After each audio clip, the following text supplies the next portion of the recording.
Boa noite, senhoras e senhores. Academia Paulista de Letras está numa noite festiva para empossar mais um imortal bandeirante, jornalista, escritor, pensador, filósofo, Eugênio Butti, que vai assumir a cadeira que ficou vaga com a partida de Paulo Natanael Pereira de Souza, um grande educador brasileiro. Estão nesta mesa, ao meu lado, Maria Adelaide Amaral, em homenagem às mulheres. Ela é nossa acadêmica há muito tempo. Gabriel Chalita, que é o secretário da Academia Paulista de Letras. E o ministro, pensador, esse homem público que o Brasil e o mundo admiram, que é Celso Laffer.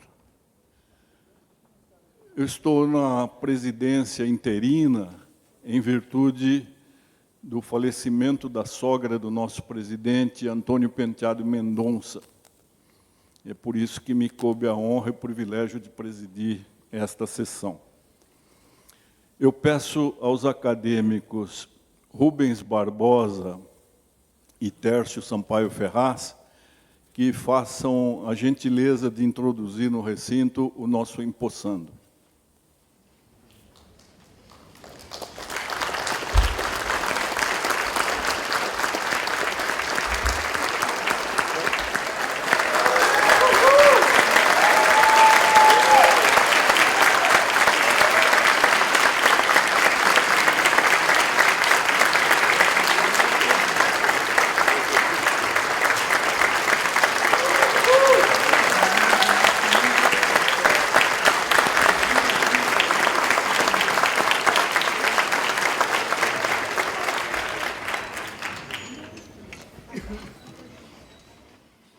Todo empossando indica o acadêmico que fará a saudação de recepção.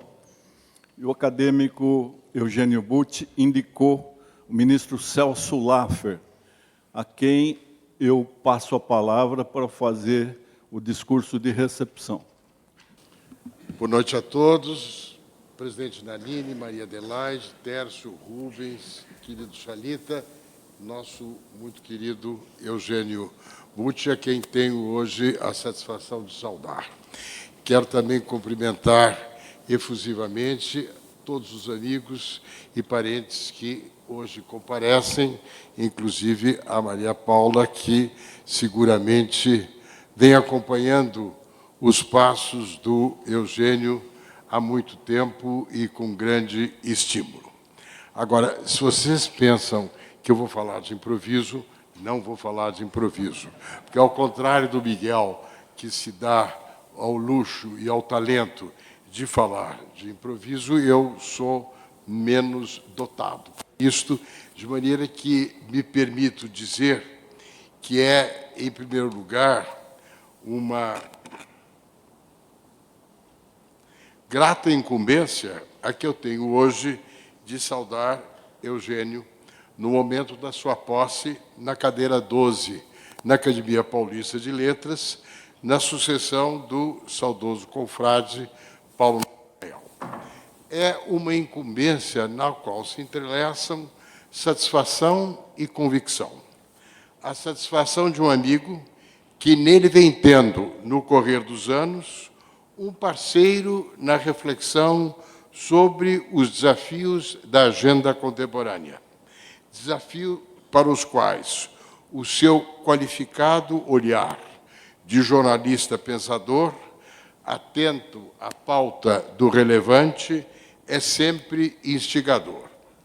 A convicção de quem nele identifica um ser de muitas virtudes que incorporará ao nosso diálogo acadêmico a constância que delas provém do seu modo de viver, atuar e pensar. Virtude é uma palavra que nos vem do latim virtus.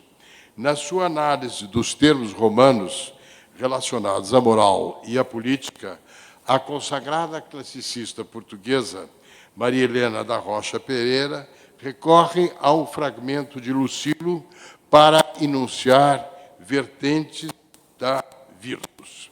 Menciona: virtus é para um homem saber o valor das coisas. Virtus é saber o que para um homem é reto, o que é útil e honesto. A palavra grega areté, excelência, afinal de contas, sendo casado com uma helenista, eu não podia deixar de colocar pelo menos uma palavra em grego. A palavra areté, excelência, foi traduzido por virtus, pelos romanos, que a incorporaram como conceito à sua cultura, da qual somos herdeiros. A evolução da virtus romana é muito semelhante à da areté grega. Ambos apontam para a acepção mais abrangente das qualidades e de caráter que caracterizam as virtudes no plural. Vale-me dessa concepção mais abrangente para traçar a excelência do percurso do nosso novo acadêmico. A tradição universitária dos concursos da USP atribui importância ao memorial, que vai além das indicações dos trabalhos publicados e das atividades docentes de um candidato. Transita por uma narrativa organizada que resulta de um parar para pensar e explicativa de um percurso.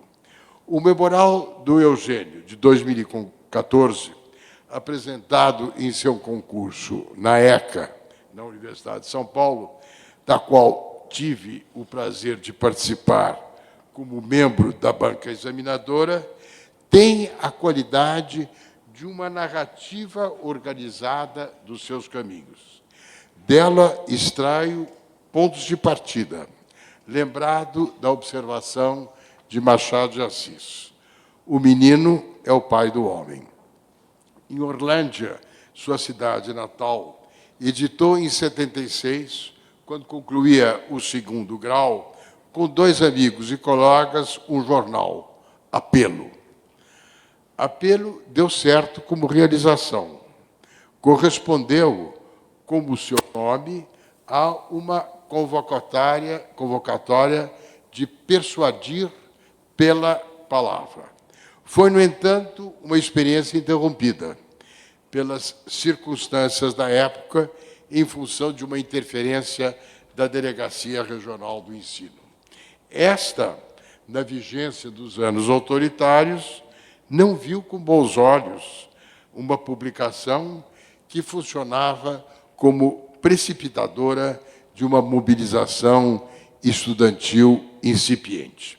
A reação a essa experiência frustrada foi um apelo, que definiu a sua decisão de ser um jornalista profissional e de se opor às censuras do poder.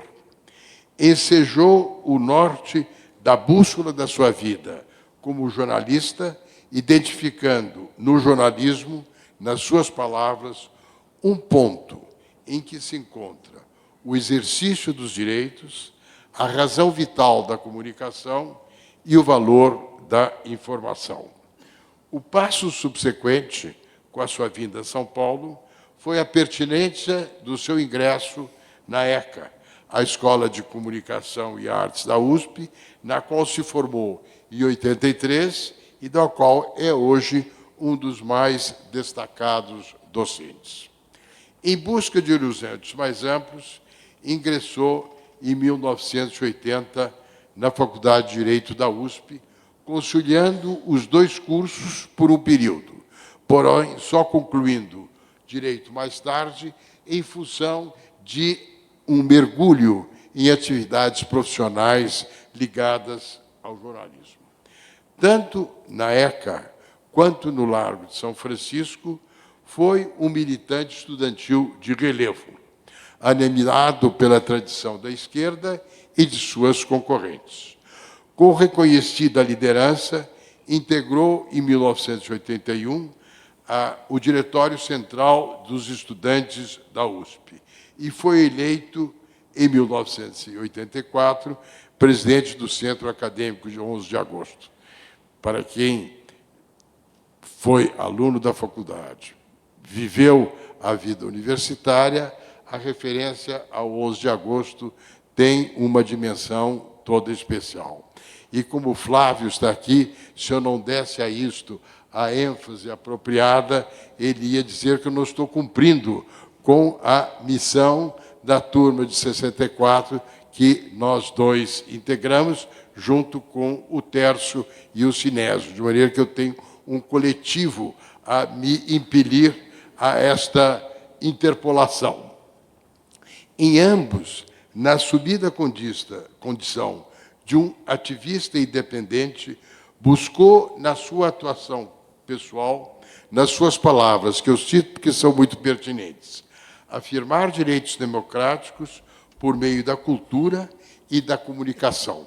Foi uma vis-diretiva a que deu com coerência destacado tratamento nas etapas subsequentes da sua vida. A Faculdade de Direito não fez de Eugênio um advogado, porque ele seria de grande categoria se assim o desejasse, mas deu-lhe uma compreensão da moldura jurídica do exercício do jornalismo e do seu relacionamento com a democracia.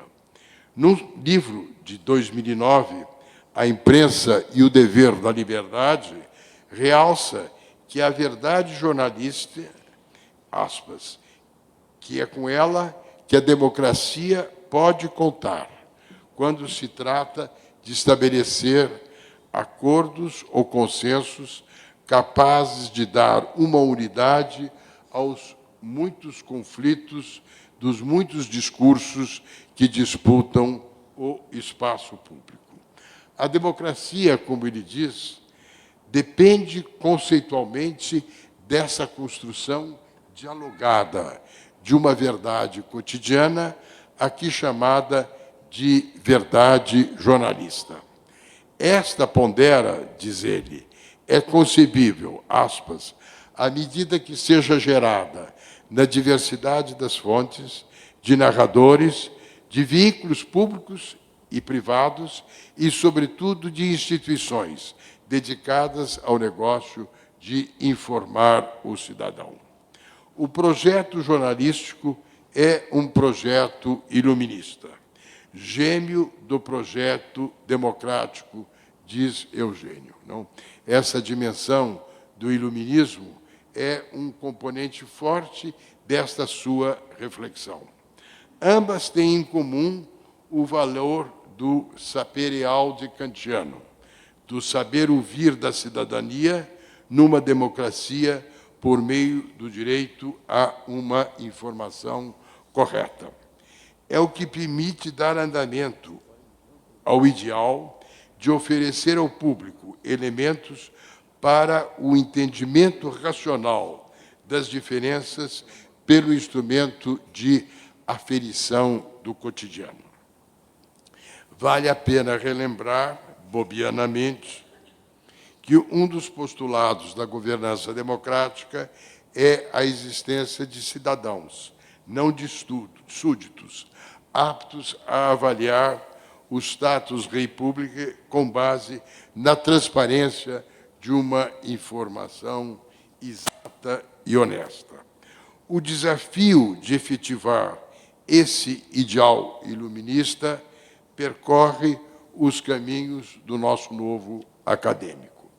É um ideal, um valor, que se tornou mais complexo na era digital, que enseja a dispersão e a fragmentação da informação. Requer a coragem da independência para vigiar o poder e, num contexto abrangente, afastar os conflitos de interesses, as agendas ocultas, a promiscuidade das fontes, a tentação de transformar o jornalismo em entretenimento. Eugênio tem uma clareza sem ingenuidade do dever ser deste desafio. Por isso, um tema forte do seu percurso é o empenho em construir critérios e padrões da ética profissional do jornalismo na contemporaneidade.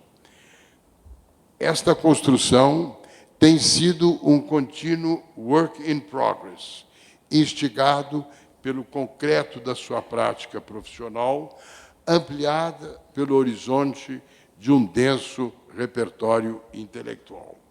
E nessa construção, quero registrar, vem contando com a parceria do nosso comum amigo Carlos Eduardo Lins da Silva, grande exemplo da integridade de uma significativa carreira de jornalismo profissional, ético, alimentado pelos conhecimentos de um professor de cariz universitário. Miguel Reale, nosso eminente confrade, que iluminou com a sua presença o diálogo aqui na nossa APL, destacou o valor epistemológico da experiência. Aponta que experiência vem do latim, experire, enseiar, testar, pôr à prova, que se desdobra numa dialética de mútua complementariedade entre o ato do eu que experiencia e os fatos experienciados. O que o ser humano experimenta na intersubjetividade do mundo da vida, como aprovação e provação, é modeladora da sua personalidade. Enseja, como diz Reale, o dever ético de transmitir os conhecimentos pelo experienciado. A fidelidade a esse dever ser, apontado por Reale, caracteriza Eugênio. A participação de Eugênio no movimento estudantil entrabiu para ele o que é o ajuste conjunto da política. Foi uma experiência que se adensou no seu período de estudante da Faculdade de Direito e na sua gestão na presidência do 11 de agosto. A vida cotidiana do Pátio da São Francisco, que é um lugar de memória do convívio acadêmico na faculdade, foi para ele, como para gerações que o antecederam e sucederam, uma escola de cidadania. Uma escola que ensina a diferenciar cidadãos de súditos numa democracia. Essa experiência o aprestou a buscar o novo das grandes manifestações de rua de junho de 2013 e da energia mobilizadora que gerou na sociedade brasileira. Os protestos foram acompanhados, como ele diz, por dificuldades, tanto da presidente Dilma quanto dos seus opositores, de avaliar o significado em função de uma mudança de paradigmas dos processos de condução da política. Esta mudança de paradigma, na era digital, alterou a acepção da língua dos protestos, diferenciando-a daquela que caracterizou a sua participação no movimento estudantil, e também a nossa. Rompeu as fronteiras da linguagem política, configurou um acontecimento que se impôs no campo da cultura política, alterando procedimentos tradicionais. Desafiou, assim, o entendimento dos protestos de rua no país, que instigou o prazer da propagação do insulto na política.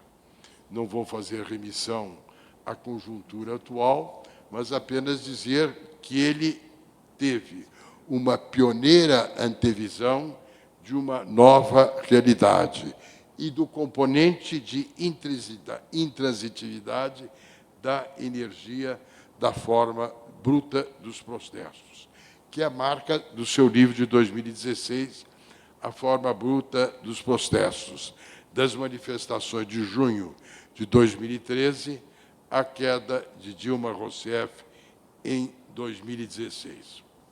Hannah Arendt E o Sinésio vai me desculpar, porque o Sinésio passava, quando meu colaborador, a cortar todas as citações dos meus textos. Mas, como eu me lembrava das minhas citações, na hora que eu ia falar, eu as recolocava. Então, aqui ele não teve oportunidade de cortar, porque ele só leu hoje à tarde. De maneira que, enfim, aqui vai Ana Arendt já tendo citado o Bobbio. Ana Arendt observou que a clarificação que resulta do processo de pensar provém da capacidade de diferenciar e não se confundir por meio de associação com eventos semelhantes. A não é a mesma coisa que B, como ela apontou num colóquio sobre a sua obra. E Eugênio revelou a sua capacidade de diferenciar, distinguindo a energia dos movimentos estudantis da sua época dos protestos de rua de 2003. E a capacidade de diferenciar para esclarecer é uma das características do percurso do Eugênio. Um intelectual, diz o Isaiah Berlin, é uma pessoa que quer que as ideias sejam as mais interessantes possíveis e que gosta de discuti-los. Eugênio é, sem dúvida, um intelectual, também nessa acepção de Isaiah Berlin, como a sua trajetória revela. Ele gosta das ideias e gosta de discuti-las e procura torná-las ao mais interessante possível. Eu penso que a sua experiência de colaborar com Caio Graco Prado, como editor assistente da Brasiliense, foi, nesse contexto, importante, porque ele se dedicou especialmente à pioneira e inovadora coleção dos Primeiros Passos. Os Primeiros Passos tiveram um grande papel no preparo das pessoas e no alargamento dos seus horizontes. E ela está, Primeiros Passos, em sintonia com a observação de Isaiah Berlin, pela abrangência dos temas que tratou, de oferecer para o debate do leitor brasileiro. Foi assim, para Eugênio, penso eu, uma das fontes inspiradoras da contínua ampliação do seu repertório intelectual. Penso que o constitutivo jornalismo de Eugênio pode ser qualificado, seguindo a lição de Alceu Amoroso Lima, como integrante do gênero literário da prosa de apreciação dos acontecimentos. E tem a densidade do intelectual que se empenha no deslinde do significado mais abrangente dos eventos. Para Alceu, são ingredientes de uma qualificada prosa do jornalismo. A boa informação, que leva os fatos ao conhecimento público, a vocação para a atualidade, pois o que faz o jornalismo é o tempo, não a eternidade. Ele precisa captar a mensagem do seu tempo. E a objetividade, que requer manter o contato com o fato. O contato com o fato, para assegurar a objetividade da verdade jornalística, precisa enfrentar, numa democracia, os desafios da resistência à verdade factual. E é o tema que o Eugênio examina num livro de 2019. Existe democracia sem verdade factual? Ele se interroga. Um dos seus pontos de partida, que com ele muito discuti junto com Meire, é o grande ensaio de Hannah Arendt, inserido entre o passado e o futuro, verdade e política. Para Hannah Arendt, a verdade da política é a verdade factual. E ela parte de uma formulação de Leibniz.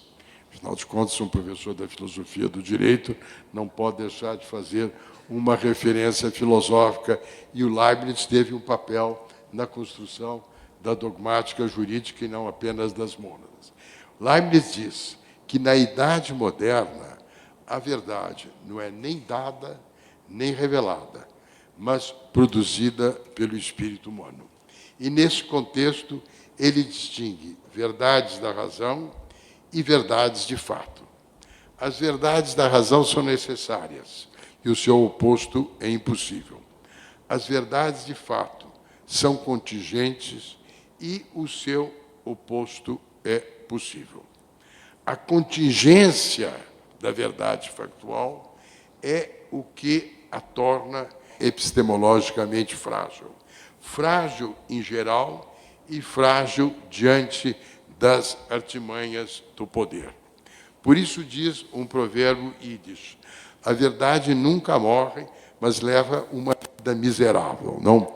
E o trato dessa miserabilidade é uma das tarefas a que se impôs o nosso Eugênio. Com efeito, em contraste com as verdades da razão, sua marca distintiva é de que seu oposto não é nem o erro, nem a ilusão, nem a opinião, mas a falsidade deliberada e a mentira. É o que insere no campo do possível, como nós vivemos toda hora, as fake news, as notícias fraudulentas e as narrativas de má-fé que a era digital e as suas plataformas magnificam numa escala sem precedentes, num mundo de universais fugidios. A preservação da verdade do jornalismo como qualificada prosa de apreciação dos acontecimentos levou Eugênio, nesse livro acima mencionado, a pertinentes reflexões de larga visada sobre os obstáculos que, no seu âmbito, enfrenta a verdade factual. Valeu-se, como cabe a um professor da ECA, dos conceitos próprios diferenciados de informação e comunicação nas sociedades, para substanciar os caminhos éticos do jornalismo. E lidou com a realidade que Heidegger qualifica de resistenciabilidade. O seu propósito foi o de reconciliar informação e comunicação com a importância da verdade factual, que numa democracia é o chão no qual nos assentamos na dinâmica da vida ativa. Há um potencial de dramaticidade no jornalismo, que foi destacado por Alceu. É o de captar o SOS, que as coisas, os seres e os acontecimentos lançam a cada momento. A densidade dramática deste SOS, apontada por Alceu, é uma das marcas dos artigos e dos livros de Eugênio. Todos têm o estilo próprio da qualidade da sua visão, que se caracteriza por uma clareza que corresponde ao enunciado de Boileau. Ce que l'on conçoit bien s'annonce clairement. Aquilo que se concebe bem consegue-se enunciar com clareza.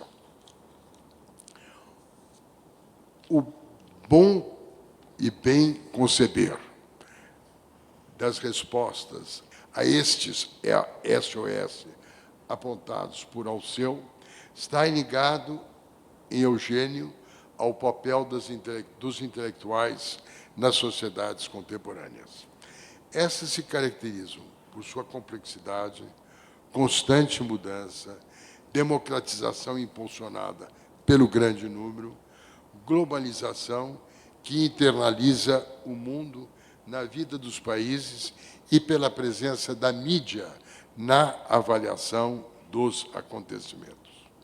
Essa moldura, como aponta o Bobbio, suscita nos intelectuais, numa dialética de complementariedade, tanto a formulação de diretrizes que apontam rumos para lidar com as incertezas da dinâmica das transformações, quanto o saber técnico apto a prover conhecimentos necessários para dar efetividade aos rumos e às diretrizes. Naturalmente, eu cito esta passagem do Bobbio porque ela justifica o papel dos intelectuais. E como nós estamos na academia, e eu também sou parte desta grei dos intelectuais, esta é uma explicitação do papel dos intelectuais.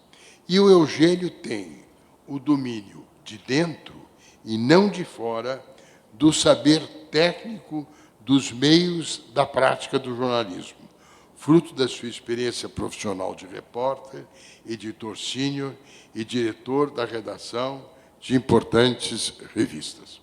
Hoje, conversando com uma prima minha, ela disse que conheceu o Eugênio na época em que ele atuava na editora Abril e tinha muito boa lembrança da qualidade do trabalho profissional. Como eu também tendo a seguir as observações da minha família, é um testemunho adicional da sua qualidade, respaldada pelo componente familiar.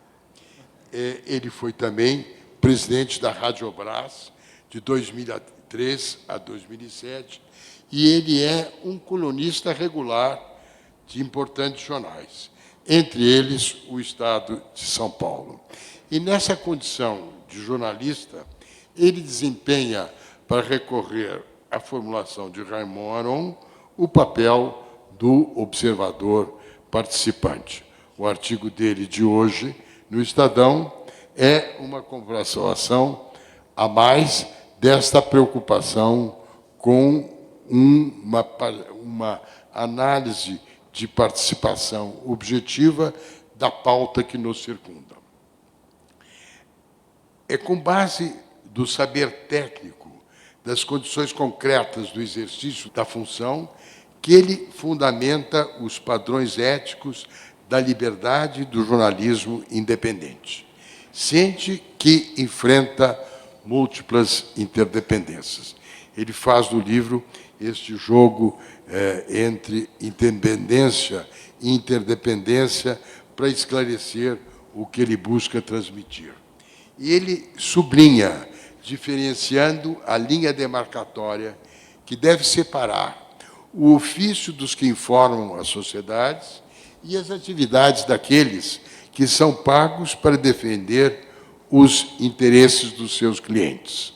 As diversas modalidades de assessores de imprensa, que ele considera uma atividade profissional válida, mas cujos critérios de atuação no mundo da comunicação são de outra natureza. Discute com o saber de experiência como jornais diários, emissoras de rádio e TV, sites jornalísticos na internet enfrentam, ora mais, ora menos, o peso dos conflitos de interesse que circunscrevem e dificultam a afirmação da verdade jornalística. Esclarece como os instrumentos de comunicação pública, de governo e de partidos são autocentrados, como no mito de Narciso, narrada nas Metamorfoses de Ovídio.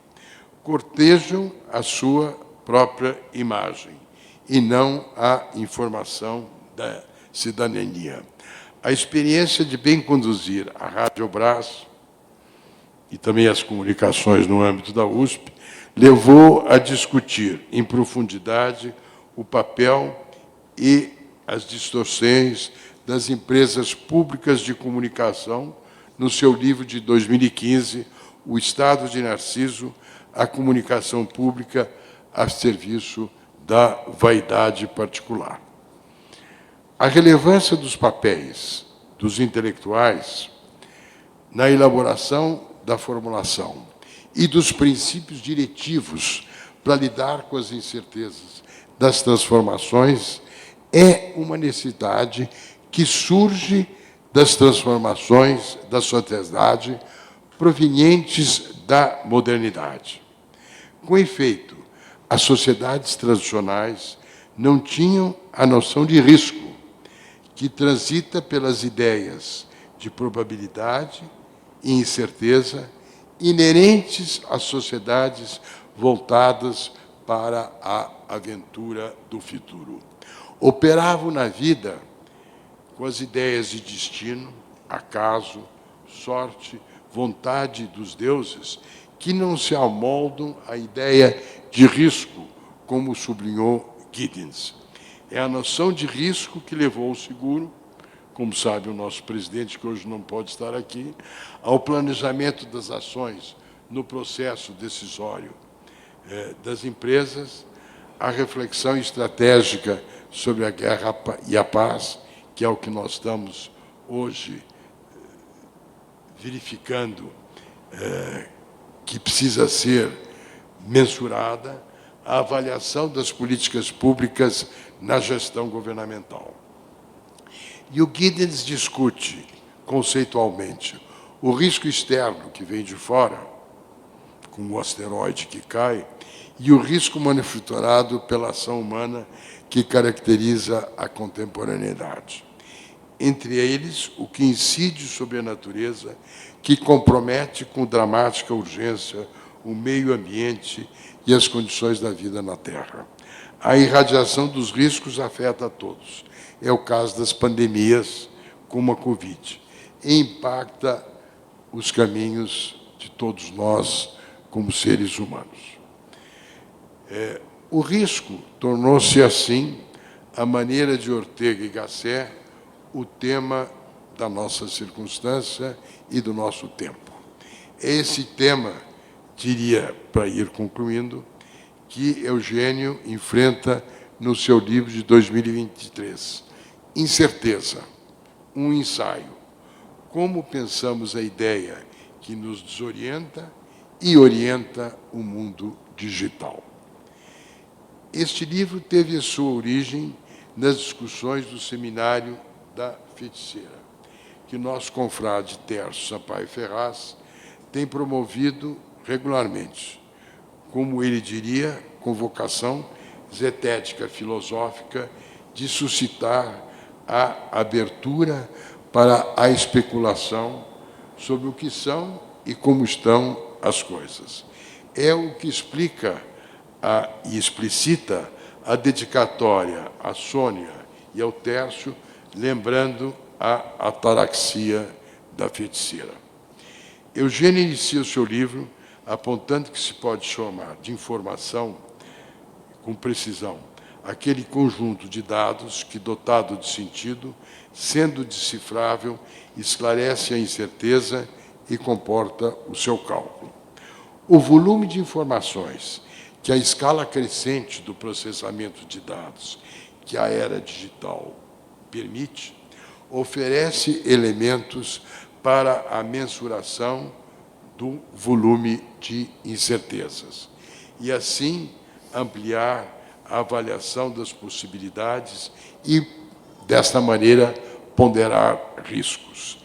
É algo que corresponde à realidade contemporânea, na qual a incerteza cresce, pois a modernidade assinala-se por gerar incertezas.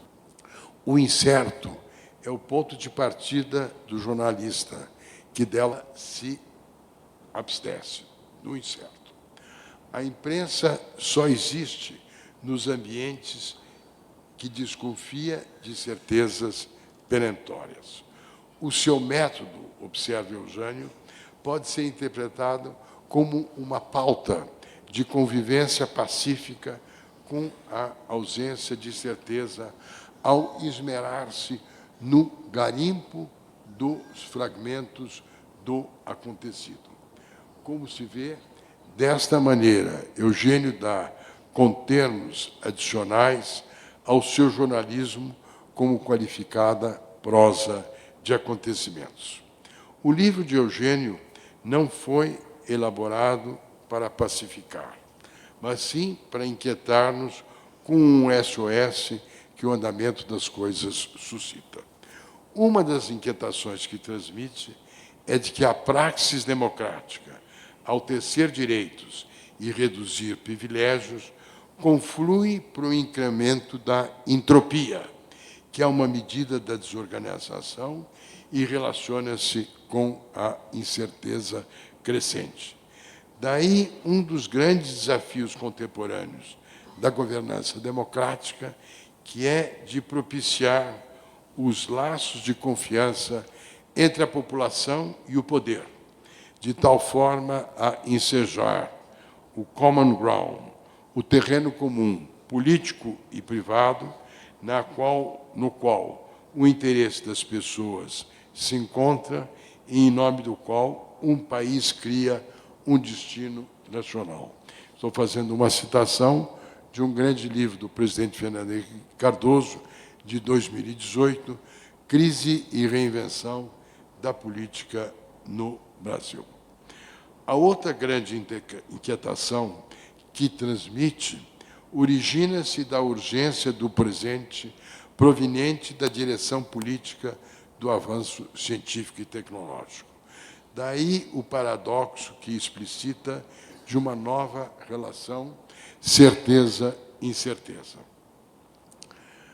O arcabouço de informações provenientes do mundo digital propicia métricas que ajudam a ponderar riscos futuros. O centro nervoso do mundo digital é, no entanto, assimétrico. Está monopolizado pelos grandes conglomerados tecnológicos, as Big Techs que atuam em escala mundial. Guardam nas suas paredes opacas os segredos dos códigos-fontes, dos algoritmos e dos seus softwares, que não são transparentes. São elas que mandam, as Big Techs, na era digital. São a expressão de um poder privado, monopolista, destituído de normatividade. Como pontua Eugênio, os algoritmos reduzem as incertezas que perduram nos seres humanos, que são seus objetos, não seus sujeitos. Paradoxalmente, aumentam as incertezas do público que desconhece os desígnios que movem os algoritmos operados pelas Big Techs. Tércio e eu, refletindo sobre o livro do Eugênio, diz que ele nos lembra um conto de Borges, A Loteria em Babilônia, que justamente é uma intensificação do acaso, que ilude a publicidade, onde o número de sorteios é infinito, nenhuma decisão é final e todas se ramificam em outras, e que não enseja a investigação das suas leis labirínticas e das suas esferas giratórias. Bom, se vê, esta é um endosso de alguém que desconhece o funcionamento da era digital, mas sente, ao mesmo tempo, as certezas que ele nos propicia e as incertezas que ele gera. Uma resposta a este SOS que o Eugênio suscita é cuidar dos cuidados que merecem. E aí entra o tema do controle das externalidades, dos vazios normativos que as Big Techs geram por meio de um controle apropriado que deveria existir de marcos regulatórios nacionais e internacionais, que está na ordem do dia, que faz parte da nossa discussão. Enfim, eu poderia continuar. Nada como um professor que não se perde, mesmo nos seus apontamentos, quando tem um assunto tão bom quanto é o percurso do Eugênio. Mas este é o momento que nós vamos ter de usufruir do privilégio da palavra dele. Obrigado.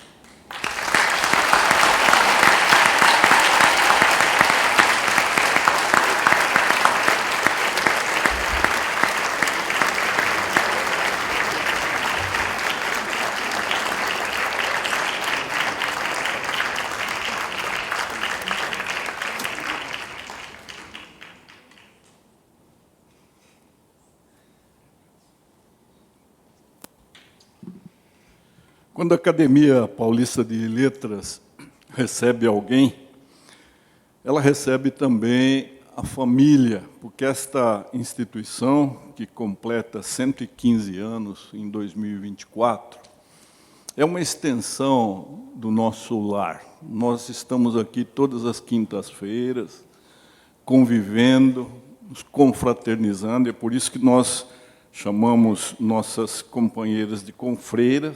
O nome não é muito bonito, mas é esse. E os nossos acadêmicos de confrades. Então, nós temos muita alegria em receber a Maria Paula Dallari Butti, não é?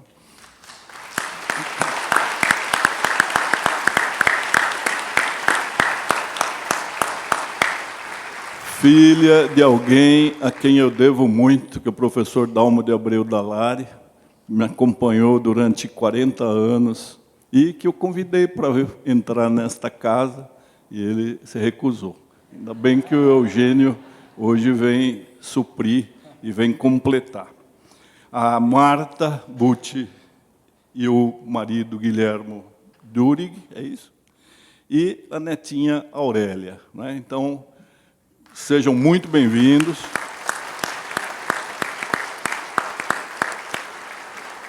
Assim como Adilson Abreu Dallari, né, que hoje também tem um sobrinho aqui na casa. As nossas posses são muito singelas, nós não temos uma nominata, nós não temos uma anotação das autoridades. Mário também está aí, não me deram o nome, então, Mário. Mas nós temos de agradecer a todos que vieram, principalmente algumas pessoas que estão vinculadas ao Eugênio, como o presidente da Fundação Padre Anchieta, Zé Roberto Maluf, dentre as múltiplas atividades do Eugênio, ele é também conselheiro da Fundação Padre Anchieta. E nós temos o presidente do conselho, que é o Fábio Magalhães. Muito obrigado, Fábio. Só mais uma citação, professor, advogado Flávio Berrembach, essa legenda, né? E o Paulo Henrique de Souza, que é filho de Paula Natanael Pereira de Souza,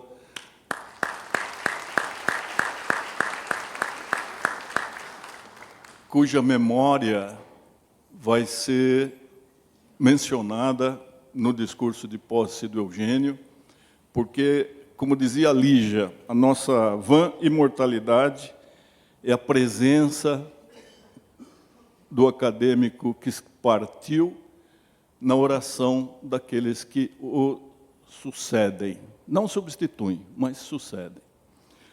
Agora nós vamos ter a leitura do termo de posse. Peço ao secretário Gabriel Chalita que o faça.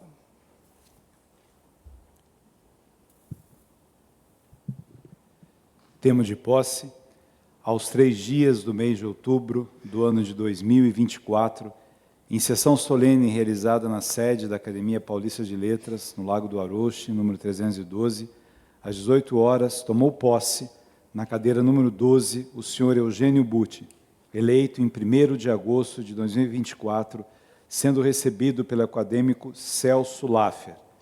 Assinam o Eugênio Butti, o novo acadêmico, Antônio Penteado Mendonça, presidente da Academia Paulista de Letras, e José Renato Nalini, que preside esta cerimônia e que é o secretário-geral da Academia.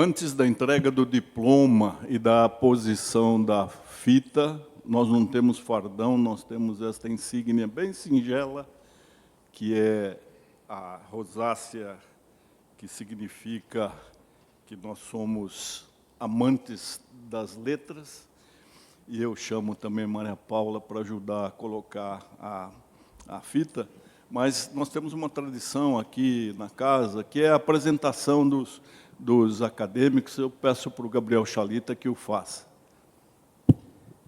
Então, como disse nosso presidente Naline, essa é uma casa das imortalidades, então é a casa do Paulo Bonfim, a casa da Lígia Fagundes Telles, da Ana Maria Martins, da Renata Palottini, a casa do Mário de Andrade, do Zé Mindlin, do Antônio Emílio de Moraes, e a casa do Monteiro Lobato, e a casa dos imortais que estão aqui hoje, nós todos de passagem, nós todos permanecemos nas nossas obras. Então, eu só vou citar aqui, a gente pode aplaudir os acadêmicos que estão aqui, começando aqui pela esquerda, João Lara Mesquita.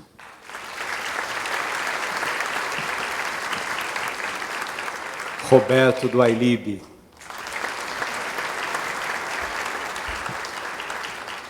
Embaixador Sinésio Sampaio Góes.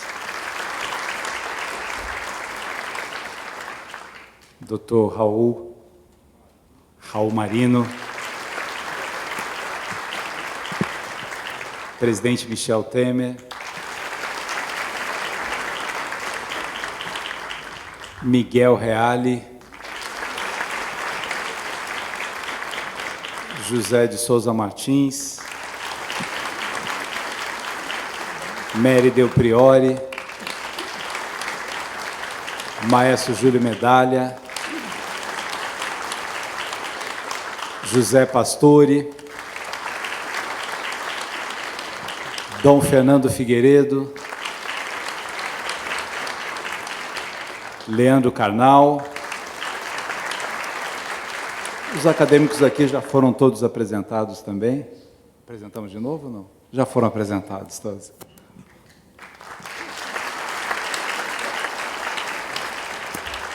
E hoje aqui o nosso decano é o Tércio, nosso professor Tércio. O decano da academia é o Ives Gandra, mas entre nós o decano aqui é o professor Tércio.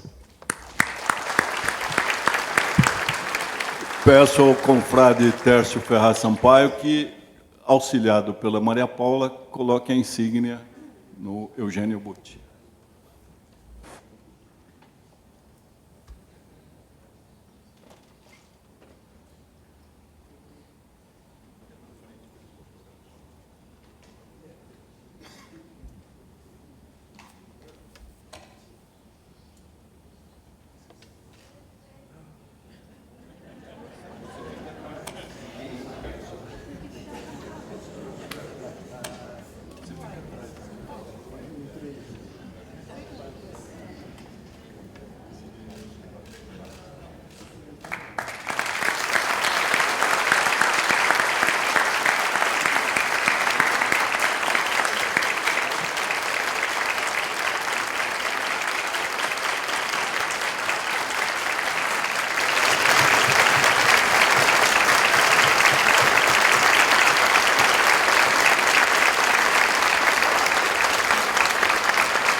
Agora, o momento esperado, o acadêmico imortal Eugênio Butti vai fazer o seu discurso de posse.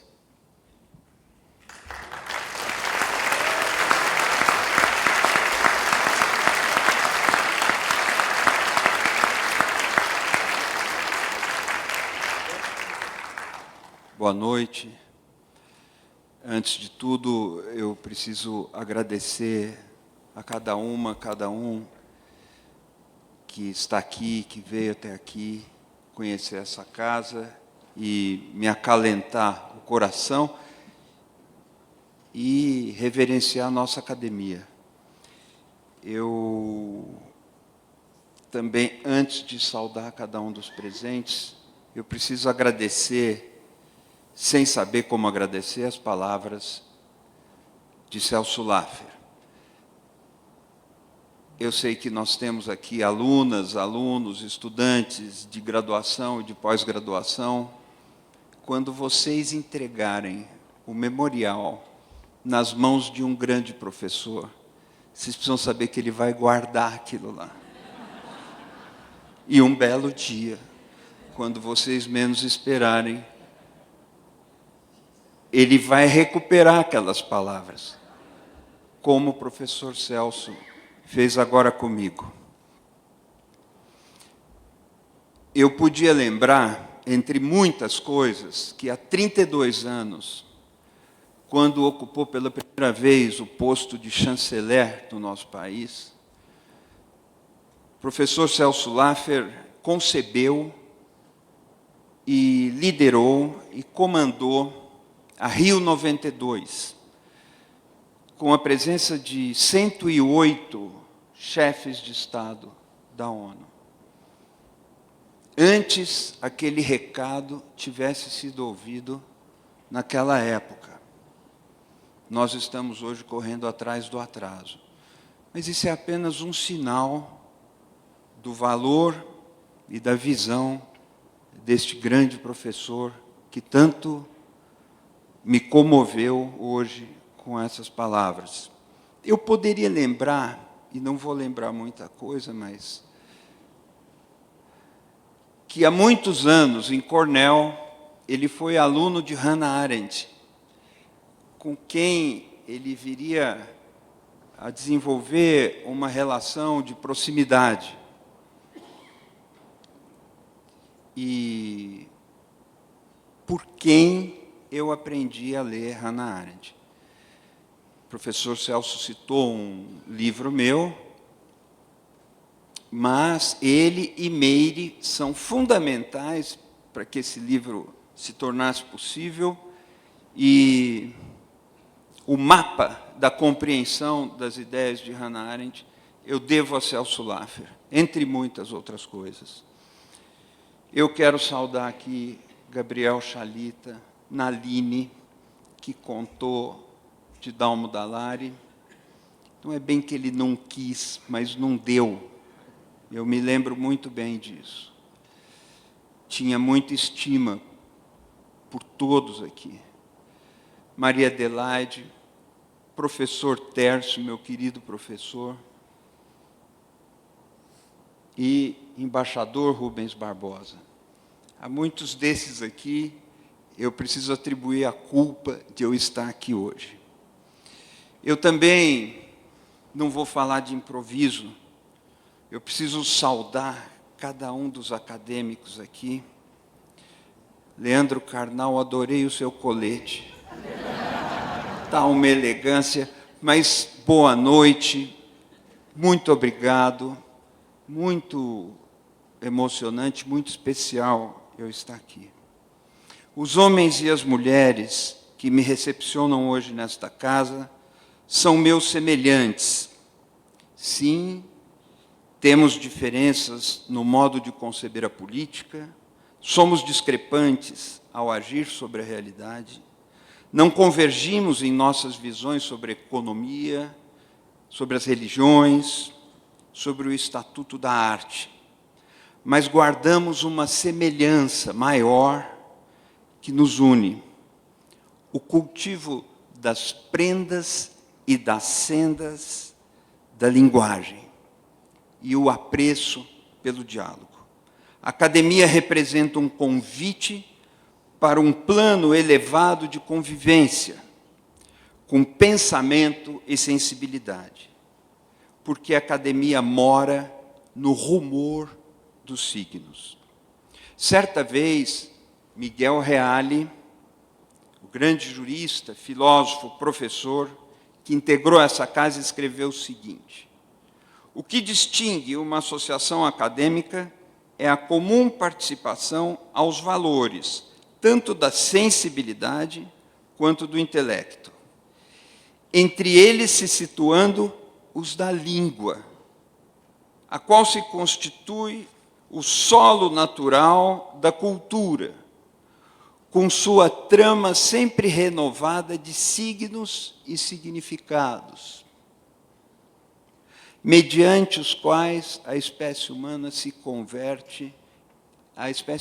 converte em realidade objetiva as criações do seu espírito.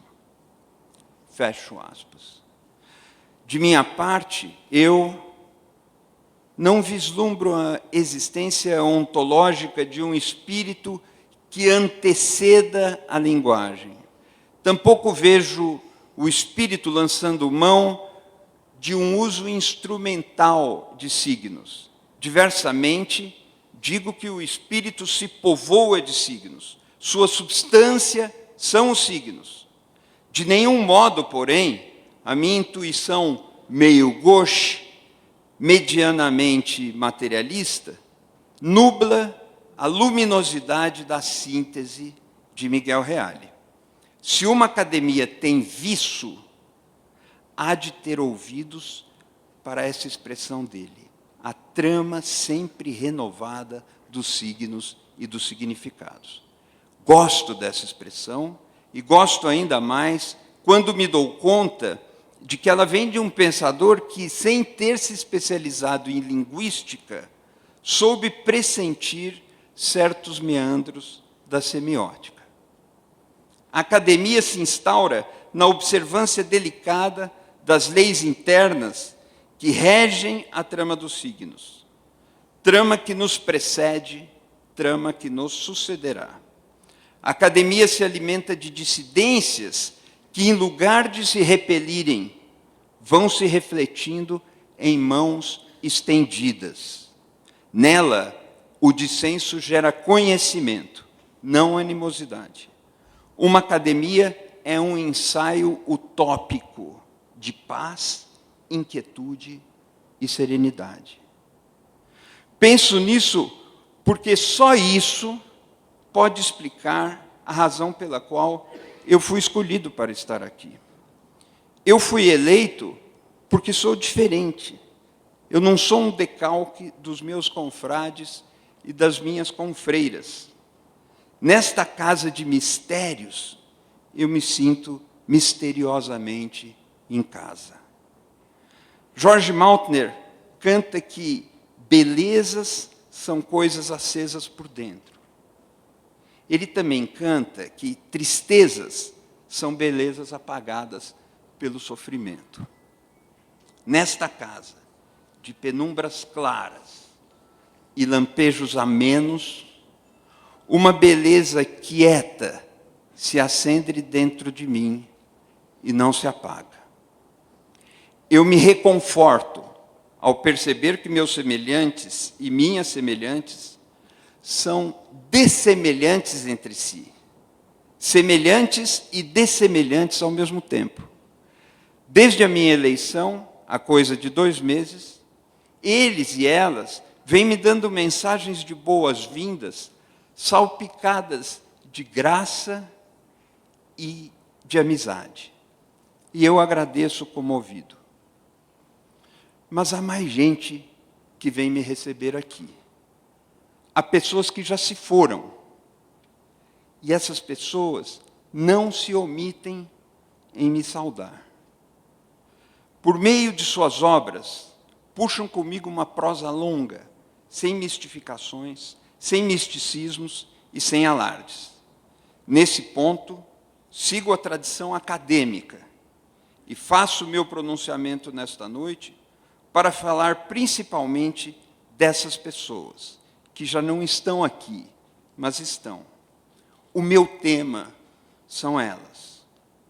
A elas eu rendo as minhas referências. Professor, esse copo é meu ou seu?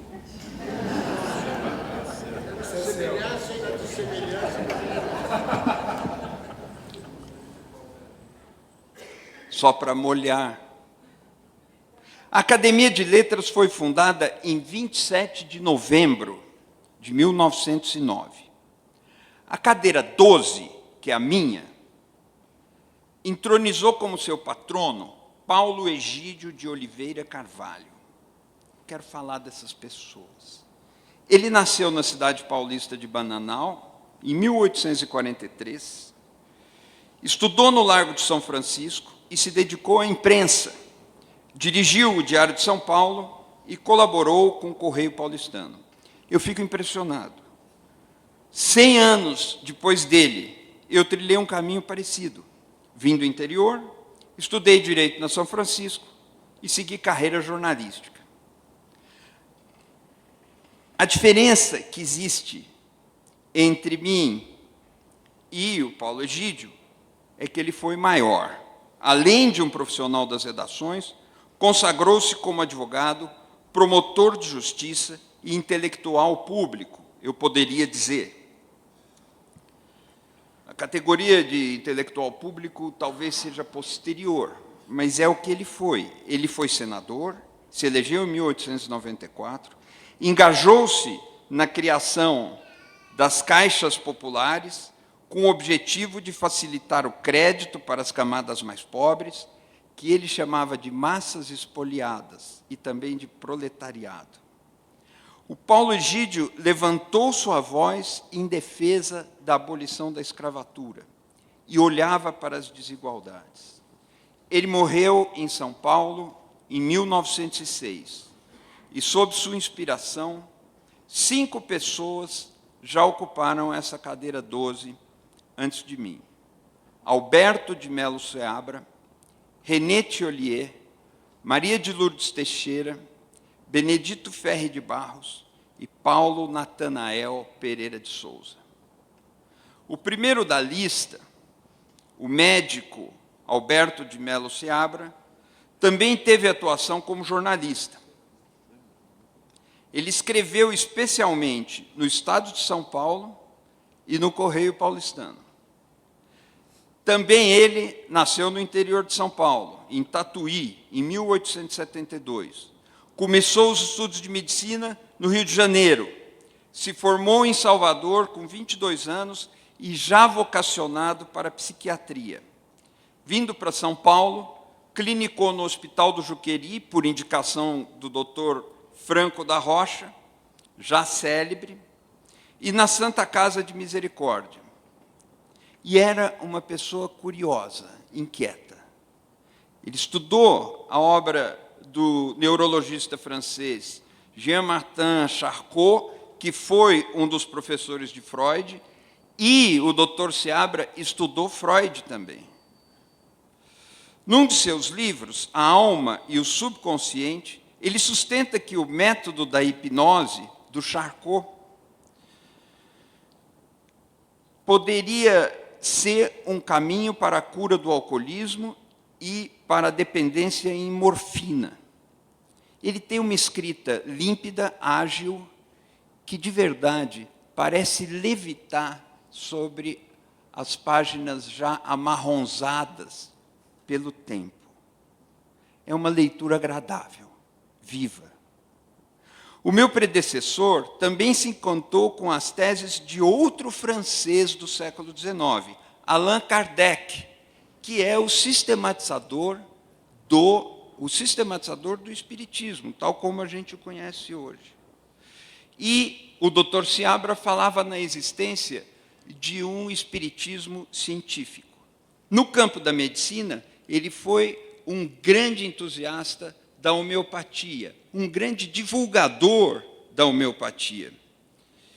E se filiou às articulações que levaram à fundação do Instituto Pasteur e à criação da Universidade de São Paulo. 2 iniciativas que prosperaram. O segundo a ocupar a cadeira 12 foi o escritor paulistano René Thiollier, nascido em 1882, e que eu classifico como um grande agitador cultural. Ele ajudou no nascimento do Teatro Brasileiro de Comédia, ele serviu como conselheiro no Liceu de Artes e Ofícios e se incorporou ao grupo que realizou a Semana de Arte Moderna em São Paulo. Foi ele, pessoalmente, que alugou o Teatro Municipal para os modernistas. E, pelas fontes que eu pude consultar, consta que ele pagou a conta do próprio bolso. Ele era um morador elegante da Avenida Paulista, naquele tempo áureo, gostava de se vestir com esmero. O porte elegante, com ares de fidalguia, se completava no bigode bem aparado e nos cabelos repartidos no alto, meridianamente no meio. Entre suas obras, o livro de contos A Louca do Juqueri, lá mesmo onde clinicou o Dr. Alberto Seabra, livro lançado em 1930, talvez seja o mais aclamado. E aqui na academia, ele lançou a revista PL e exerceu várias funções de direção. Fez jus ao título de secretário perpétuo e presidente de honra que ganhou dos seus pares. O René Thiollier morreu em 1968 e, no ano seguinte, a romancista e cronista Maria de Lourdes Teixeira... Oi? Pois é, Maria de Lourdes Teixeira tomou posse na cadeira 12. Ela nasceu em São Pedro, no estado de São Paulo, em 1907, e morreu em 1989, aos 82 anos. Ganhou 2 vezes o Prêmio Jabuti, em 1961 e em 1970. O seu romance Pátio das Donzelas mereceu uma adaptação como telenovela para a TV Cultura, em 1982, com o roteiro de Rubens Evold Filho. E, na biblioteca da academia, aqui no 3º andar, nós temos um quadro que retrata a Maria de Lourdes. É um quadro pintado por Antônio Medigliese e uma coisa ali me impressiona. O frescor do semblante dessa grande escritora, de verdade, parece que respira. Mas nós temos aqui uma curiosidade histórica, que o Naline já mencionou, e que eu queria recuperar. O filho da Maria de Lourdes, Rubens Teixeira Scavone, advogado e fotógrafo modernista, além de romancista, além de vencedor do Prêmio Jabuti de 73, foi também nosso acadêmico. E a linhagem não parou por aí. O neto de Maria de Lourdes e filho do Rubens Scavone, o fotógrafo Márcio Scavone, é imortal aqui desde 2017, titular da cadeira número 9. Depois da Maria de Lourdes, aqui na cadeira 12, veio o sociólogo e economista Benedito Ferri de Barros. Nascido em Formoso, no município de São José do Barreiro, em 1920, ele se formou na Faculdade de Filosofia, Ciências e Letras da USP, foi membro da Academia Internacional de Direito e Economia, deu aulas na USP, na Fundação Getúlio Vargas, além de ter colaborado com os diários paulistanos, o Estado de São Paulo e o Jornal da Tarde. Ele fundou a revista Essência, da qual participou o meu confrade Eros Grau, e escreveu, entre outros livros, O Mercado de Capitais nos Estados Unidos e Japão, A Harmonia dos Contrários. Morreu em 2008, aos 88 anos. E, segundo Paulo Natanael Pereira de Souza, que o sucedeu aqui, o economista Benedito Ferri de Barros se incomodava, aspas, com a incapacidade de os governos brasileiros promoverem as reformas de base, como a superação dos problemas criados pela falta de educação e saúde, fecha aspas. É uma preocupação que não saiu da ordem do dia. Mas agora eu chego a Paulo Natanael Pereira de Souza, que me toca mais de perto. Em uma sessão recente, aqui nessa academia, que aconteceu no 2º andar, eu estive junto com o Paulo Natanael. Foi no dia 16 de maio. Eu compareci, a convite do nosso presidente, Antônio Penteado Mendonça, para expor o argumento de um livro pequeno meu. E eu não posso me esquecer de Paulo Natanael, com seus 95 anos, circunspecto, olhando para mim do outro lado da mesa. E não posso deixar de notar que estou falando, tendo como fundo a minha netinha, tecendo comentários, aos 6 meses de idade.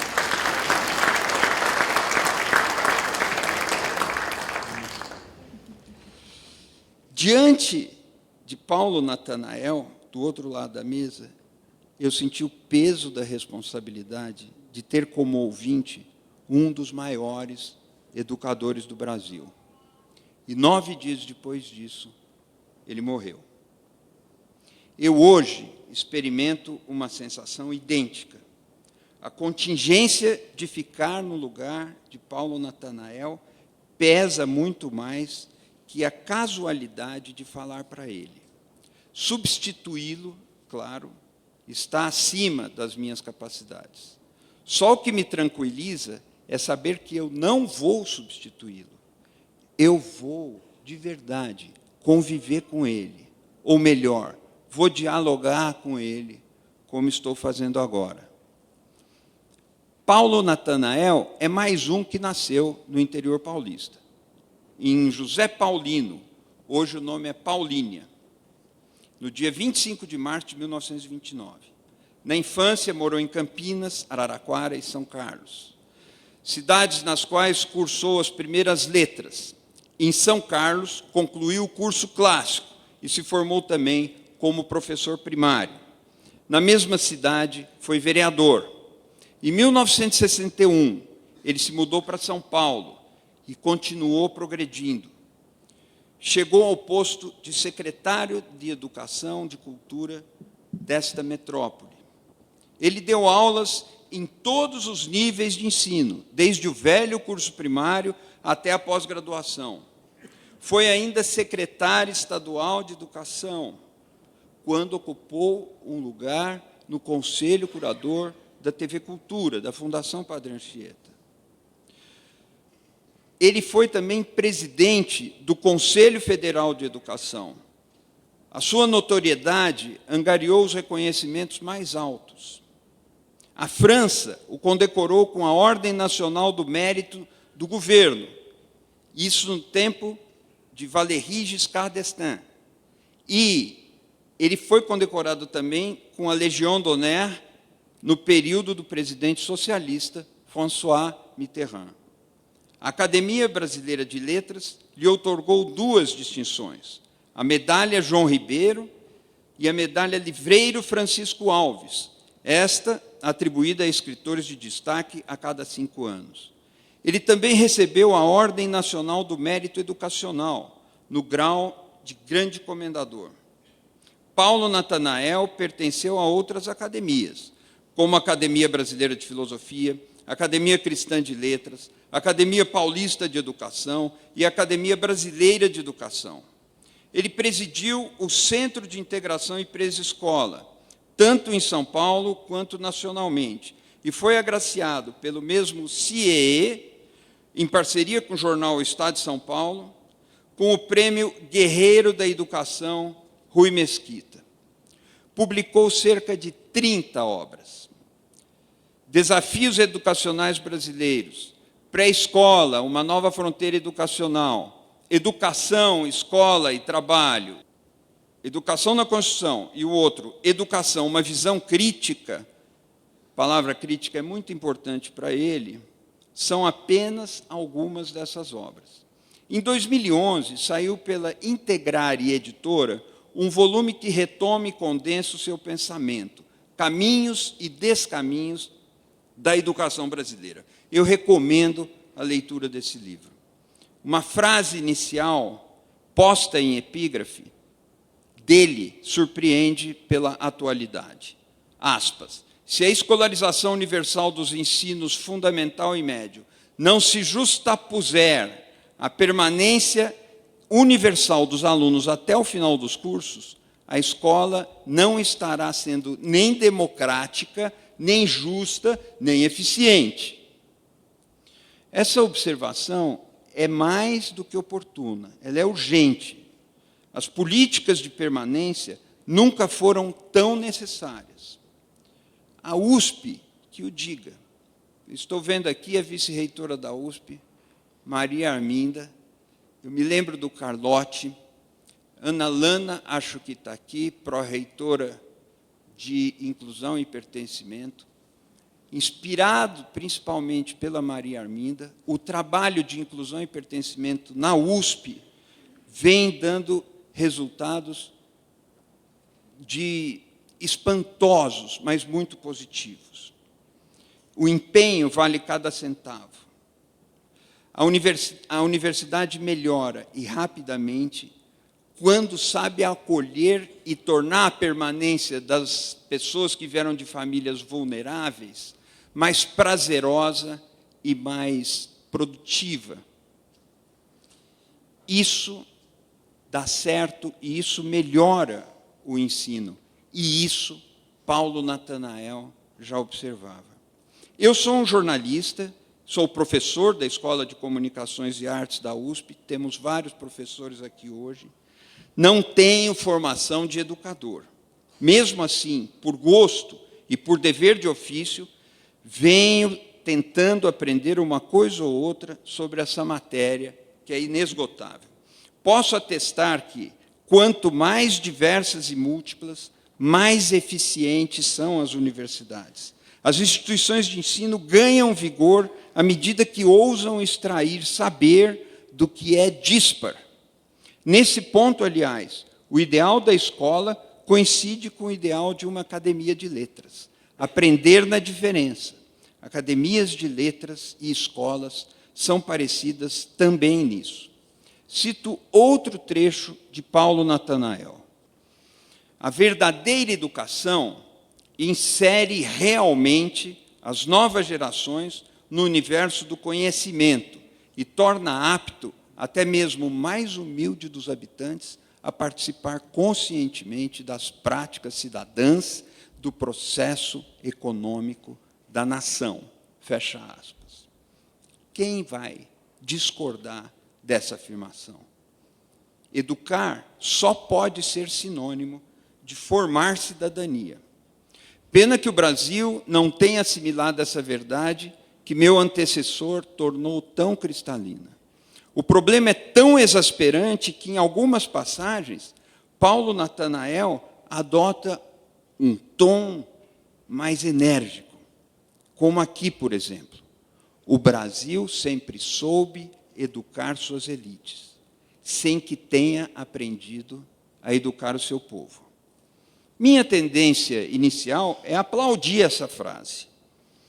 Ao mesmo tempo, eu me sinto interpelado por um incômodo talvez mais ácido do que o incômodo que ele experimentou. Eu levanto uma interrogação que radicaliza o pensamento do Paulo. A interrogação é a seguinte: será que as elites brasileiras, que ele chamou de elites brasileiras, será que elas sabem se educar de fato? Eu acho que não sabem. Mesmo que não tenham sido privadas dos melhores professores que o dinheiro pode contratar, mesmo que não lhes falte o pleno acesso à informação, as elites brasileiras, com frequência, agem de modo deseducado. Seriam elas bem formadas? Ou serão deformadas? Um país que não sabe educar seu povo, terá sabido educar as elites? Sei que Paulo Natanael não recusaria essas perguntas, que ele, que tanto valorizou o espírito crítico. Volto a outro trecho de Paulo Natanael. Aspas. Não basta, como antigamente, que apenas se aprenda mecanicamente a ler, contar e escrever. É preciso inserir a aprendizagem no contexto social, político e cultural de cada aluno, com vistas a aprimorar seu senso crítico e a amadurecer sua livre capacidade de escolha e de tomada de decisão em todos os momentos da vivência de sua cidadania. Paulo Natanael. Nenhum educador sincero pode discordar disso. E ele, o nosso autor, vai ainda mais longe, ainda mais crítico.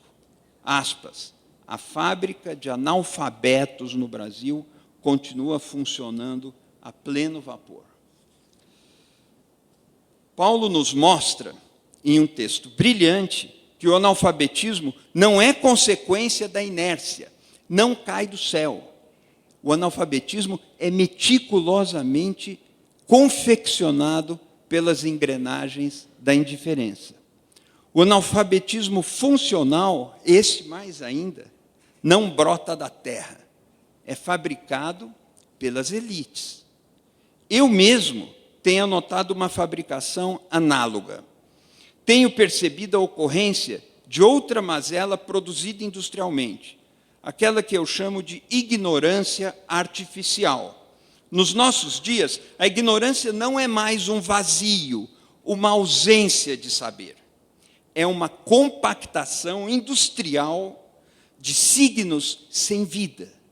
Bakhtin chamaria de palavras mortas, signos sem vida, signos visuais esterilizados. A ignorância artificial não é um vazio, como eu disse, ela tem massa, ela tem peso, ela ocupa espaço e até se enfeita e se ilumina, a exemplo das fachadas dos cassinos. Ela aprisiona a humanidade dentro de uma nova caverna de Platão, cujas paredes são revestidas de telas eletrônicas. Também nisso, portanto, sou seguidor de Paulo Natanael. Ele com o analfabetismo fabricado e eu com a ignorância artificial. Notei ao lê-lo que ele sempre acalentou a meta de levar o Brasil ao patamar dos países do primeiro mundo, tomando a educação por alavanca. E ele afirmava, no mundo contemporâneo não há mais lugar para os despreparados intelectualmente. É claro que eu não posso me separar desse diagnóstico, mas à medida que eu compreendo o que ele queria dizer, eu sinto que uma perversidade veio se cristalizando e revirando as tendências que existiam. Os despreparados, claro, não deveriam ter lugar no mundo contemporâneo, pois isso não teria nenhuma lógica. Mas o inverso se impôs de modo bestial. O despreparo intelectual não apenas achou seu lugar no mundo contemporâneo, como abocanhou nacos de poder. Em muitas partes do planeta, o anti-intelectualismo dá as cartas. E nós vimos isso de perto. O negacionismo no poder fez pouco da pandemia de Covid-19. Hoje, o anti-intelectualismo, o pensamento não pensante, o discurso anti-ciência, despreza o aquecimento global, como se a escalada dos termômetros não passasse de narrativa. Na escalada das inversões perversas, a selvageria usurpa o lugar da lei e o fanatismo rouba o lugar da política. Nessa curva da história, eu sigo o filósofo Adalto Novaes. Nós estamos passando por uma mutação, não uma crise, não uma avalanche de inovações disruptivas, mas uma monstruosa mutação. À primeira vista, as novidades se revelam como proezas da técnica. Os computadores falam, aplicativos conversam com seres humanos, e não só para tocar uma canção na caixa de som. Há dispositivos que namoram o cliente. Outros prestam serviço de terapia e de atendimento psicológico. A máquina vira sujeito de linguagem. Paremos um pouco para pensar no significado desse advento. Nós, que sempre nos consideramos acima das outras espécies, porque falávamos, agora vemos artifícios falantes que, sem ter subjetividade, tomam decisões cada vez mais complexas, mais eficazes e mais abrangentes. Ora, isso não é mero divertimento, é uma grave mutação da cultura e da humanidade. A educação contribuiu, de alguma forma, para os inventos que fizeram da máquina um sujeito de linguagem? A resposta é sim e não. Sim, porque para tantas façanhas tecnológicas, as escolas forneceram profissionais técnicos decisivos. Mas, ao mesmo tempo, a resposta é não. Uma vez que as escolas, nesse caso, foram mais centros de adestramento da mão de obra dita qualificada e foram menos núcleos de pensamento crítico. A crítica anda em baixa. O desprestígio da crítica e da liberdade científica são sintomas sérios de um tempo em que o analfabetismo funcional fabricado prevalece sobre o gosto pela leitura. E, às vezes, esse desprestígio contamina até a universidade. Vale reler uma passagem de Paulo Natanael. Aspas. Como ensinar a liberdade de pensar, criar, pesquisar, agir e compreender, que está na raiz da missão da universidade, sem que ela mesma, a universidade, exerça em sua plenitude a autonomia que a lei lhe assegura? A universidade é o melhor lugar do mundo. Para gente como eu, para gente como o meu antecessor, não existe ambiente melhor. Mas, enquanto a escola se dobrar ao poder, ao capital e à técnica, por melhores que sejam o governante, por melhor que seja o bilionário, e por mais sensual que seja a máquina, enquanto a universidade e a escola se dobrarem, nós não saberemos jamais educar o nosso povo. Não teremos jamais cidadãos dotados de autonomia conceitual, para usar aqui uma expressão de Cláudio Abramo. A saída, a única saída, está na crítica e no exercício da autonomia. Eu dou vivas, então, ao meu antecessor. Não porque ele tenha resolvido os problemas, mas porque ele não desistiu de apontá-los. Sua dimensão intelectual aí segue indelével, segue imortal. E agora eu posso passar para a minha conclusão. Eu só vou pedir licença para, antes de terminar, acrescentar uma nota de pé de página a respeito de algumas circunstâncias da minha formação. Essa nota vai ajudar vocês a compreenderem, talvez um pouco melhor, as raízes do que eu vim dizer aqui esta noite. Em março de 78, eu cruzei pela primeira vez o portão da cidade universitária a bordo de um táxi para virar aluno da ECA. Foi amor à primeira vista. Na minha vida, isso é um caso de amor à primeira vista. 2 anos mais tarde, eu ingressei na Faculdade de Direito, como Celso Laffer lembrou aqui, também na USP, e passei a cursar as 2 graduações ao mesmo tempo. No mesmo ano, 1980, eu fiz parte da chapa que foi eleita para o Diretório Central dos Estudantes, o DCE da USP. As agremiações estudantil tinham sido proscritas pela ditadura militar. E nós, determinados a pôr fim a essa clandestinidade compulsória, decidimos registrar oficialmente o DCE em cartório, dando a ele uma personalidade jurídica. E aqui eu devo isso a Dalmo Dallari, que nos orientou, eu falando com ele, nos orientou e disse: Tem que dar personalidade jurídica. E foi o que nós fizemos. Eu cuidei pessoalmente desse trâmite, porque eu era o estudante de direito. Legalizamos a nossa entidade com o nome de DCE Livre Alexandre Vanucchi Leme. E quem foi Alexandre Vanucchi Leme?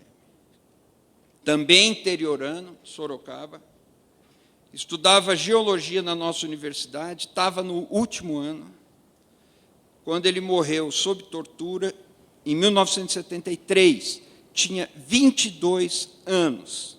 Camilo Vanucchi acaba de lançar uma biografia arrebatadora de Alexandre Vanucchi Leme.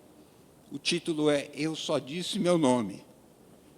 Porque ele saiu da câmara de tortura e avisou os companheiros, eu só disse o meu nome, para todo mundo saber que ele não tinha entregado ninguém. E que ninguém tinha que falar alguma coisa porque ele tinha falado outro. E ele morreu.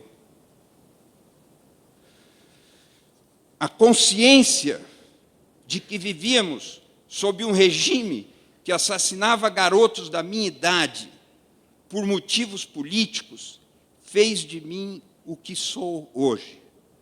Desenvolvi uma repulsa física contra a ditadura, a tortura e a censura. A liberdade virou uma causa da minha vida, irmã gêmea de outra causa, o combate contra a desigualdade. A liberdade, eu só posso entendê-la como a liberdade de dissentir, não de anuir. A liberdade só é liberdade quando se expande sem se contrair nunca. A liberdade se expande sem se contrair, mais ou menos como o universo que nos cerca e a sua entropia. Tive as primeiras lições de liberdade dentro de casa, pelas mãos da minha mãe, Dona Mary, que me fez ler Machado de Assis. Com ela, eu conheci o amor pelas bibliotecas, que é onde os livros conversam entre si. Boas bibliotecas, com bons livros, propiciam a conversa entre os livros. Tarde da noite, a gente escuta, porque os livros não conversam aos gritos, eles conversam aos sussurros, e dá para escutar.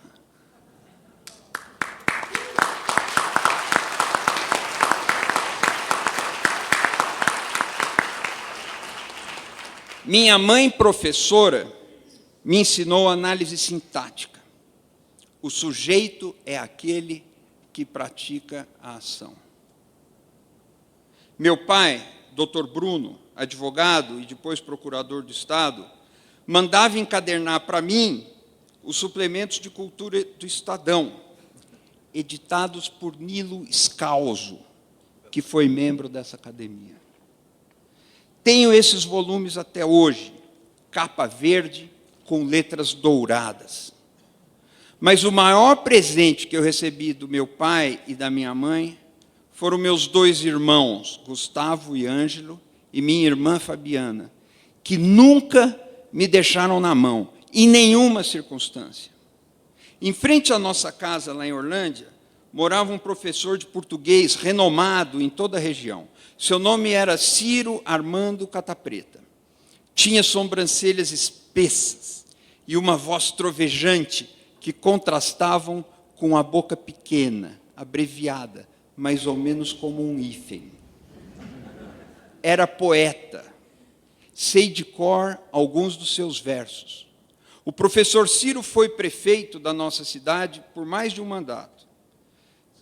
Isso sempre pela Arena, que era o partido da ditadura. Sem jamais concordar com as suas posições e sem ter sido seu aluno no Instituto de Educação, aprendi com ele uma disciplina vaga e intrincada. Por ter visto de perto sua oscilação entre a lira e os palanques, entendi que os nexos entre arte e política se dão por asperezas e incompatibilidades. Nunca existe um final feliz. Ciro me disse uma vez que valia a pena participar de concursos literários e entrar em academias, e eu acho que é por ele que eu estou aqui hoje. Ainda no capítulo das reminiscências, tenho que pronunciar o nome de Miguel Carlos Vitaliano, médico, pneumologista holandino, meu comparsa de seresta, que morreu há 2 semanas, no dia 20 de setembro. Poeta de olhos verdes, menino bonito na juventude, ele me apresentou o que eu chamo agora de boemia bucólica. Isso quando eu ainda estava aprendendo a fazer a barba. Ele deveria estar aqui hoje. E quem também deveria estar aqui hoje é Dalmo Dallari, a pessoa que mais me ensinou sobre direitos humanos. Com ele desenvolvi um laço de proximidade fecundo e definitivo. Cantamos juntos, entre um violão e, ocasionalmente, um imperceptível trago de boa cachaça. Conversamos sobre filologia e outros assuntos improváveis.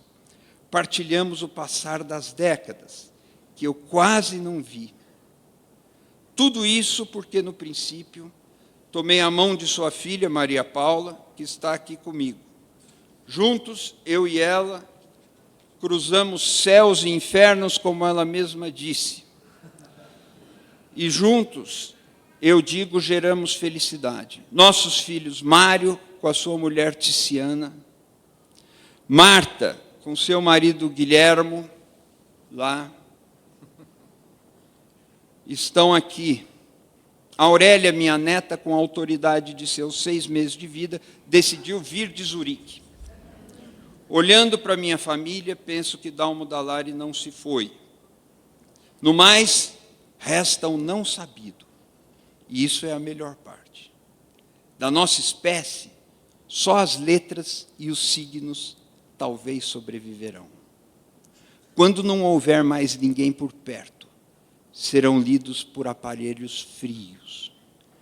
Antes desse dia, tenhamos a decência de tornar os seres humanos mais iguais e mais diferentes, porque assim a civilização terá chances. Vou explicar. Temos que ser mais iguais, onde a sociedade de classe nos diferencia. E temos de ser mais diferentes, onde a incultura de massa nos iguala. Igualdade na diferença, diferença na igualdade. O filósofo brasileiro José Américo Mota Peçanha observou uma vez que Santo Agostinho, com 1.200 anos de antecedência, foi precursor do cogito de René Descartes. Agostinho não disse penso, logo existe. Não, ele disse algo melhor. Ele fez um elogio do engano. É o que leio agora. Aspas. Se eu me engano, eu sou, pois aquele que não é, não pode ser enganado. Ainda bem que nos enganamos. O engano dá vida ao saber. Muitas vivas ao engano. E viva também a dúvida. No início da minha fala, nesta noite, eu disse que as academias aprendem na diversidade. Faltou dizer que isso não é fácil. Para aprender na diversidade, precisamos ser capazes de duvidar das nossas próprias convicções. Sem essa capacidade, não passaríamos de pacotes de certezas ressequidas, com o espírito amofinado e o desejo travado. Duvidar é um verbo imprescindível para o jornalismo. Um repórter ganha vida fazendo perguntas e as faz porque não sabe as respostas. A liberdade de imprensa é a liberdade de perguntar tudo para autoridades que preferiam não ter que responder nada. Assim como o patrono da cadeira 12 é o jornalista Paulo Egídio, o santo padroeiro do jornalismo deveria ser São Tomé. São Tomé, o apóstolo que teve a coragem de duvidar das chagas de seu mestre e, com isso, forneceu a contraprova para a posteridade. O nosso mantra na imprensa deveria se resumir a um único verso da velha oração de São Francisco de Assis, que diz: onde houver dúvida, que eu leve a fé. Nada contra a fé, absolutamente nada contra a fé. Mas, na modernidade, duvidar é a virtude mais importante.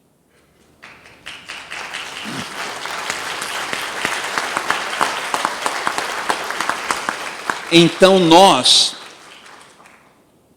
que trabalhamos na imprensa, deveríamos adotar como mantra o seguinte: onde houver fé, que eu leve a dúvida.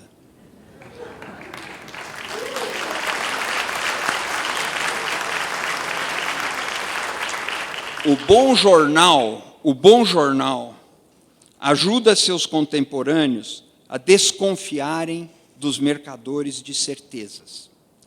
Parece pouco, mas é tudo o que temos. Acho que nisso reside a razão de eu ter dedicado a vida aos filamentos da cultura. A mesma cultura que tem nesta casa uma expressão maior. E assim, eu assumo o compromisso de tomar conta da cadeira 12. Prometo entregá-la, impecável e limpa, mas muito usada, a quem vier depois de mim. Muito obrigado.